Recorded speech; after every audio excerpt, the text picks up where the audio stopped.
Bismillahirrahmanirrahim. Ini saya baca supaya dapat berkahnya ulama-ulama dulu. Karena ini dikarang oleh ulama yang dipakai rujukan seluruh dunia.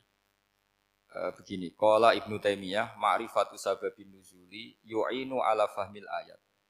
Jadi mengenali asbabin nuzul itu membantu memahami secara benar ayat itu. Karena tadi kalau ayat itu dipotong, itu maknanya bisa kacau kayak tadi famastam ta'tum bihi minhunna fa'atuhunna ujuruhun. Kalau diterjemah itu kan mendukung kawin mut'ah. Kalau terjemahnya saja perempuan siapa saja yang pernah kamu nikmati, yang penting kamu bayar. Itu kan aliran sesat dan menyesatkan. Itu konteks asbabun nuzul tidak seperti itu. Perempuan yang sudah menjadi istri kamu, seorang lagi perempuan yang sudah menjadi istri kamu, jika sudah kamu hubungan intim, maka maharnya harus dibayar penuh. Tapi kalau belum hubungan intim, maharnya hanya wajib separuh. Fanis suma farotum illa ayafuna au yafu alladhi biyadihi uqdatun nikah. Tapi tadi kalau di Indonesia gimana Gus? Ya itu yang repotnya. Maharnya itu tadi mau kena atasan dan apa? Bawahan. Wah kacau kalau di Indonesia. Sehingga kita bingung kalau dalam logika Arab kan gitu. Bayangannya kalau cerai, kata Allah, fala ta'khudhu min syai'at. Harta yang sudah kamu berikan ke istri jangan diambil lagi. Sampai dilarang ngambil tuh karena jumlahnya banyak sehingga kepikiran ngambil. Kalau di Jawa enggak usah dilarang sudah tidak akan ngambil karena rukuhnya sudah lusuh. Itu susahnya baca Quran di Jawa. Karena dari awal maharnya terlalu apa? Kecil. Terus beliau Imam Suyuti termasuk di sini menyontohkan yang pasti salah kalau difahami yaitu tadi ayat apa itu fa'inama tuwallu fastamman wajib. Jadi beliau terus meringatkan betapa pentingnya mengenali asbabin nuzul. Karena asbabin nuzul itu gampang. Saya ulang lagi, asbabin nuzul itu gampang. Gampangnya begini ya, kan ada satu peristiwa. Misalnya begini, Rasulullah itu kan mengkritik penuhanan Lata dan Uzza. Berhala-berhala itu dituhankan, dikritik sama Rasulullah. Kemudian mereka begini, karena mereka biasa personifikasi Tuhan. Muhammad, kalau Tuhan itu tidak Lata Uzza dan itu terbuat dari batu, lalu Tuhan Anda itu dari apa? Amin fiddotin audabin, lalu Tuhan Anda ini dari emas apa dari perak? Karena mereka nggak bisa membayangkan Tuhan tanpa dipersonifikasi. Terus Allah menurunkan qul huwallahu ahad, Allahus somad, lam yalid wa lam yulad wa lam yakul lahu kufuwan ahad. Karena otaknya mereka sudah begitu, yang namanya Tuhan itu harus dipersonifikasi. Makanya saya kemarin di Korea seminggu, cerita yang paling unik gini Pak On, ada bos Islam, ada bosnya TKI yang baik. Mereka mengizinkan pekerjanya sholat. Bareng sholat tuh diingeti ke atas ke bawah, kok enggak ada arcanya. Sehingga setelah sholat dibilang, apa saya berikan berhala sekalipun? Karena enggak kebayang ada orang sholat kok tanpa berhala, tanpa Tuhan. Yang kamu sembah itu mana? Kok enggak ada? Apa tak belikan? Jadi unik. Nah teman saya yang satu unik lagi, dia termasuk pegawai Garuda yang derekno saya ke Korea itu orang pegawai Garuda. Dia karena orang kaya biasa ke Eropa kemana-mana itu. Singkat cerita dia sholat di mall karena nganggep Korea itu sudah negara maju kayak Eropa. Setelah sholat di mall pas asar itu, security-nya nelpon polisi. Pak polisi di sini ada ritual teroris. Jadi kalau menamakan sholat itu ritual teroris. Jadi artinya apa? Ritual-ritual yang kita lakukan itu macam-macam cara pandang. Orang ateis itu kan Cina kan Korea itu kan ya Cina lah, Korea, Jepang, RRC itu kan sipit. Itu ya yang namanya ibadah sembahyang harus ada patungnya atau ada arcanya atau ada benda-benda. Orang Islam kan nggak ada sama. Makanya mereka itu kok bisa? Problemnya kita, saya ulang lagi, ini problemnya. Problemnya kalau ada itu ya repot. Begini misalnya, ini masih tentang asbabun nuzul. Ini contoh terakhir tentang masih asbabun nuzul. Umar radhiyallahu anhu, sahabat Umar itu kalau mencium Hajar Aswad itu sambil gedumel. Tidak berdoa tapi gedumel. Masyhur. Itu ada di Bukhari. Alim tu annaka hajarun la tadurru wa la tanfa walau la anni ra'aitu Rasulullah qabbalaka ma qabbaltuka. Saya tahu loh. Nyium Hajar Aswad dicium, tapi sambil gedumel. Saya tahu loh, kamu hanya batu, enggak mandoroti, enggak manfaati. Kamu jangan GR, saya cium itu jangan GR. Kalau saja saya tidak melihat Rasulullah mencium kamu, maka saya ada sudi nyium kamu. Dah gitu aja. Terus itu tiap nyium Hajar itu tidak doa. Kalau kamu kan enggak minta kaya, minta macam-macam. Kalau Umar malah gitu. Nah, kenapa demikian? Itu ada asbabun nuzulnya. Umar itu saksi sejarah. Ketika Rasulullah Fathi Mekah, Nabi kan tawaf terus mencium Hajar. Itu di belakang masih banyak orang kafir. Kebetulan Umar masih di sana. Sudah Islam Umar, tapi dia di belakang. Dengar orang-orang kafir, Muhammad itu tua aneh. Katanya melarang nyembah batu. Ternyata dia nyembah batu. Jadi Nabi nyium Hajar Aswad itu dikira nyembah. Katanya ngelarang nyembah batu, tapi dia kok nyembah batu. Karena Nabi mencium Hajar Aswad. Nah, karena untuk menghilangkan stigmasi itu, Umar tiap nyium Hajar Aswad ngomong gitu. Kan ada sound system, mungkin jadi sound system.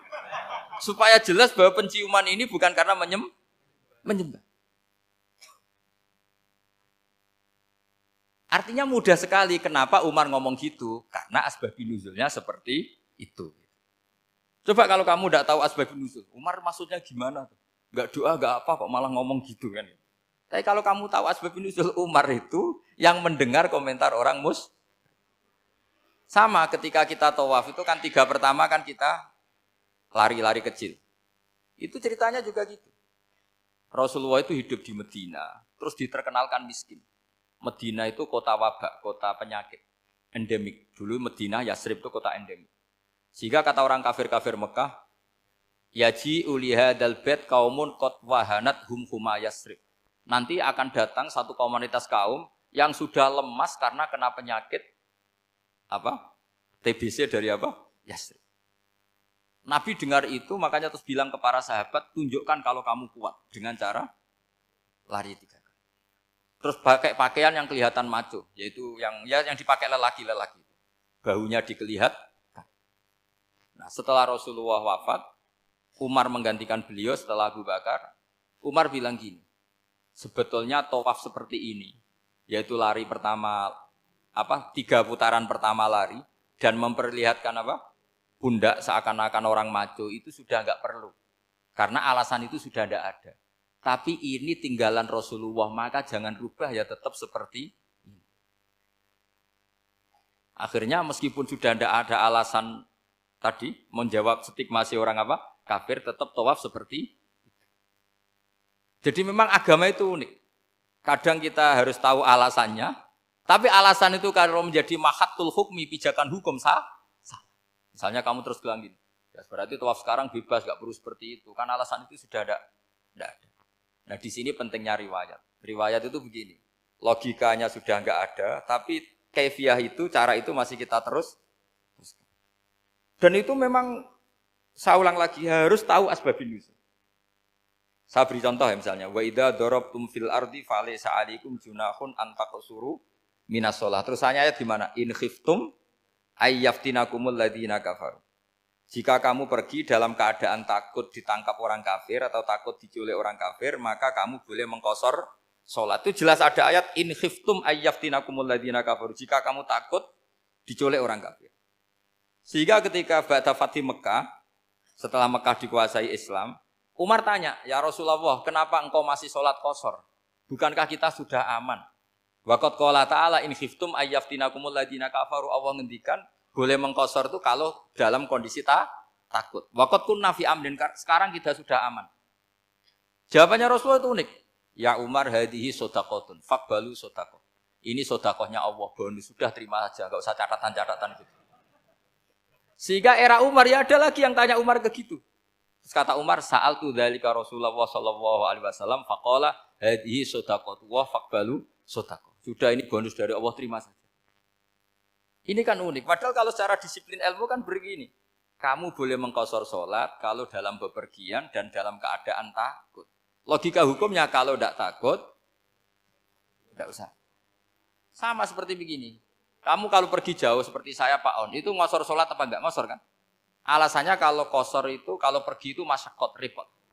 Sekarang pergi kita pakai Alphard, pakai Innova. Bawa uang, disupirin, itu masyakot enggak? Enggak kan? Tetap boleh jamak enggak? Boleh. Sebenarnya kamu jamak itu karena pengetahuan hukum apa karena enak jamak?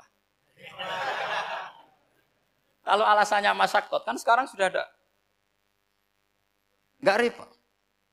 Ya sudah pakai hadis tadi, ini hadiah, terima saja.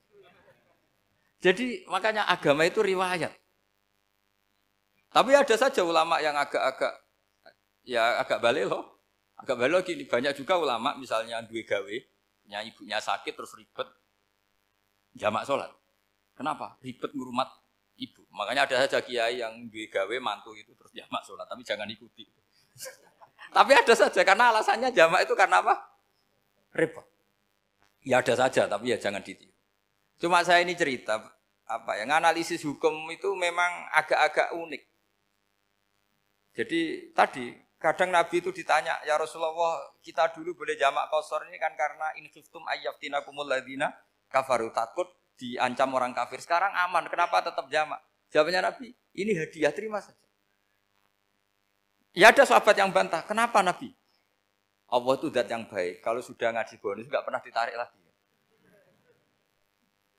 Makanya Nabi kalau berdoa itu unik. Ya, siapa yang disiksa di dunia karena dosanya, fawahu akramu min ayyus sanniya uqubatahu fil akhir. Kalau ada orang salah kok di dunia sudah dikasih sanksi, Allah itu lebih mulia untuk mengulang nanti di akhirat. Akram itu Allah terlalu mulia, maksudnya orang kepikiran, wis males ya selesai, tidak akan di. Kalau sampean kan enggak, masih ingin lagi. Jadi itu cara berpikir apa? Nubuah. Jadi berpikir nubuah itu beda. Ada orang pas sujud diinjek sama orang fasik. Diinjek, kemudian si yang sujud tadi, wallahu la yaghfiru wallahu laka, demi Allah tidak akan ngampuni kamu. Itu langsung Allah memberi wahyu sama Nabi di zaman itu. Bilangin yang sedang sujud itu, dia harus minta maaf sama saya, kata Allah. Mangdzalladzi yata'alla ala fulan. Dia bersumpah bahwa Allah tidak akan memaafkan orang itu. Itu harus diralat. Nabinya iskal, kenapa ya Allah? Yang Tuhan itu saya ini punya sifat dua, bisa menyiksa dan bisa memaafkan. Kenapa dia milih sifat saya satu tidak memaafkan?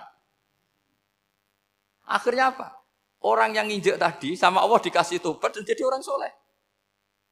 Jadi itu makanya kamu nggak boleh jadi orang ekstrim nyifati Allahnya satu. Nggak boleh, Allah tetap bisa yaghfiru liman yasha wa yu'adzibu man yasha. Sifatnya Allah dua ya tetap dua, nggak boleh kamu pilih satu.